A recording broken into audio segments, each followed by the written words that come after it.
Page 99. Note: compasses set boundaries for inclusion or restraint and suggest that all truth can be circumscribed into one great whole. The builder's square teaches exactness and to be square in our actions. The Beatles, our compass, drew a circle of unity, encompassing all who had the ears to hear them. Outsiders, not fab enough to be drawn in, were squares. Entrance to Freemasonry requires a belief in a higher power. At the lower levels, while the god of Freemasonry remains veiled, a belief in any god will do. Initiates know that their G represents God, the great/grand architect of the universe, and geometry, applied with the compass and square, the measurement of the earth and all things in it. In this way, the G represents the connection between the earthly and spiritual aspects of existence. God and geometry are somewhat alike. St. Bernard of Clairvaux explains, "What is God, length, breadth, height, and depth? The G may remind some of gates, and that the fraternity is a gateway that one must pass through for some of the world's most significant positions. We live in hope of deliverance from the darkness that surrounds us. Hope of deliverance. The natural darkness that engulfed us is now driven out by the supernatural light that wells up within." Advancing by degrees into Masonic light, the initiate gradually places less relative significance on either God or geometry, and loses interest in lesser meanings. Growing in Ha-Kabbalah, light and knowledge, degree by degree, moving as close to illumination as we are prepared, the thing we learn to value the most, which is central to the upper levels, is gnosis. Secret, spiritual truth. That is the G that drives people to illumination, that gnosis is the generative and pro-generative principle. In Genesis, Enki teaches us to be as the gods who pro-generate, according to their will by aligning their heart, mind, and strength with what matters enough to determine outcome. The doctrine of the illuminated is a body of ancient secret knowledge that originated with Enki's teaching to the Brotherhood of the Snake, Earth's first secret society, in Sumer at the dawn of history. While concealed from the profane, the teachings were passed down and adjusted through esoteric organizations. These groups intermingled, spreading influence, sometimes by the same individuals that were concurrently affiliated with multiple secret societies in parallel or concentric circles that crossed the world. For example, through overlapping memberships, Freemasons received the secret of the Knights Templar, and also of other organizations, although, contrary to their myths, Freemasonry only goes back a few centuries. Now nearly all occult orders have some Masonic roots. It is not a literal continuation of an ancient order, but uses some of the same ancient teachings and symbols, and is the primary functioning network of the most influential people in major governments. Page 103. Note: William is truthful but deceptive to say that they wanted Gandhi and Jesus on peppers out of respect, but understood that others would see it differently and be offended. They wanted them placed in the crowd. Out of respect for Paul, all present give their honor to him.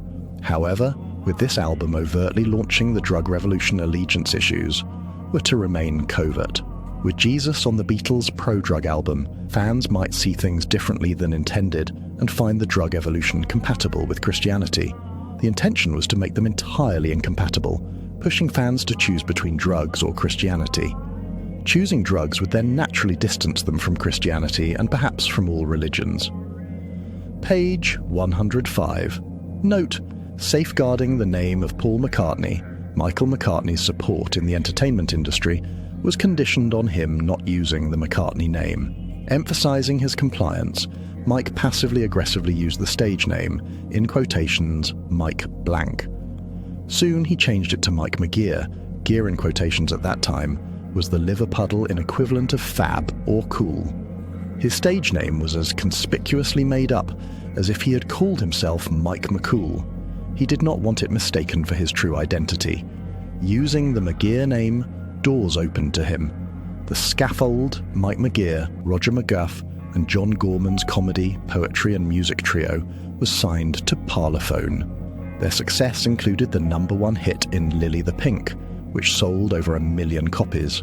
Mike, who played no part in his brother's replacement, highly respected William before the switch and was grateful that Paul continued through him. Recognizing Paul and William made it easier for Mike to carry on as though without that personal loss. Mike sometimes worked directly with William, most notably after the Beatles years. Page 107, note. In 1961, before Brian Epstein became their manager, the Beatles, John Lennon, Paul McCartney, George Harrison, Stuart Sutcliffe and Pete Best mostly performed in or near Liverpool. However, to perform at the Top 10 Club, they were in Hamburg, West Germany from 27th March to 2nd July.